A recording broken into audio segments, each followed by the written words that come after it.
Guys, what's really surprising me is this. Tangu nizaliwe, sijaijua birthday yangu. So, nikasema, this year 2026, haitapita kama sijajua birthday yangu. Just imagine, sijui hata mwezi nilizaliwa.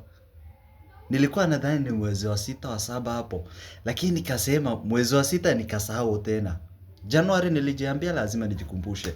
Mwezi wa 6 nikasahau, mwezi wa 7 nikasahau. Mwezi wa 7 sasa jana nilikumbuka nikaangalia.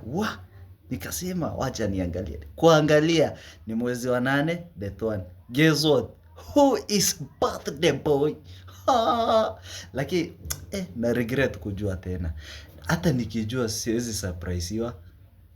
Siwezi nunua keki nikule. Hata eri ningekaa tu nisijue. Lakini haina noma nikijua.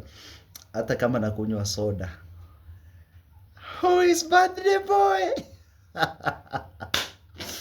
Guess who is birthday boy? Wala najishangaa lakini mimi lakini it's been a long time bwana. Wallahi sijaijua birthday yangu. Lakini this year 2026 it's really surprising me guys. Yani aten nimekuja kujua sasa next year najua tu nitasahau. Juu unajua naangalia hivi nasahau. Tena nakuta tu birthday imepita. Haina noma lakini hata kama ni soda ya chwani nitakunywa. Si ni sawa? Mnaona lakini chenye na advice mtafute hata kama ni dem kamoja.